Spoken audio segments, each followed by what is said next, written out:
सो हम लोग अभी पढ़ने वाले लीनियर सिस्टम। ये डिटर्मिनेंट्स का ही एक पार्ट होता है। ये यहाँ से आजकल जेईई में हर शेप में एक क्वेश्चन ना एक क्वेश्चन आ ही जाता है, ठीक है।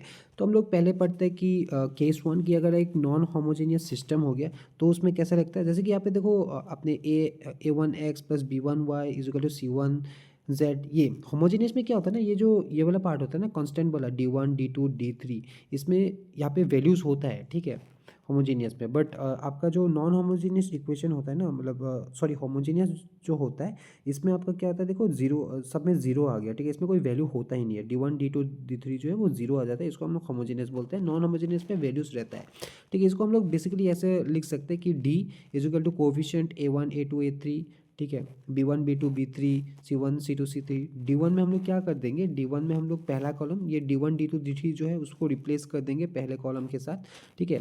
तो ये डी वन हो गया। डी टू में हम लोग सेकेंड कॉलम में चेंज कर देंगे, डी थ्री में थर्ड कॉलम में चेंज कर देंगे। तो अगर एक्स का वैल्यू हमें निकालना है तो ये क्या कर देंगे, D one by D two, Y का वैल्यू हो गएंगे तो D two by D three, और जेड का वैल्यू कर देंगे तो डी थ्री बाई डी कर देंगे, ठीक है। ये करने का ज़रूरत होता नहीं है एक्चुअली, क्वेश्चंस आता नहीं है ऐसा, ठीक है। क्वेश्चंस आते हैं कि नेचर ऑफ सॉल्यूशन क्या है। देखो पहला केस, अगर डी वन, अगर देखो D one D two D three zero हो गया, ठीक है, एंड जो डी है वो जीरो ना हुआ, तब हम लोग इसको एक यूनिक ट्रिवियल सॉल्यूशन बोलते हैं, ठीक है। ट्रिवियल मतलब ऑल जीरो, मतलब वेरिएबल्स जो होते हैं वो जीरो होता है, मतलब X is equal to Y is equal to Z equal to zero होता है, ठीक है। ट्रिवियल का मतलब ये होता है। फिर केस टू क्या हो गया कि if at least one of D one D two D three is non zero, ठीक है, तो इसको हम लोग बोलते हैं यूनिक नॉन ट्रिवियल सॉल्यूशन, और डिटर्मिनेंट का जो वैल्यू है वो नॉन जीरो होना चाहिए, ठीक है। फिर आता है आपका इफ़ केस, थर्ड केस आ जाता है कि अगर D one D two D three zero हो गया एंड डिटर्मिनेंट भी जीरो हो गया, तो इसको हम लोग बोलते हैं कि एक्स वाई जेड जो है उसके पास इन्फिनाइट सॉल्यूशन हो जाएगा, ठीक है।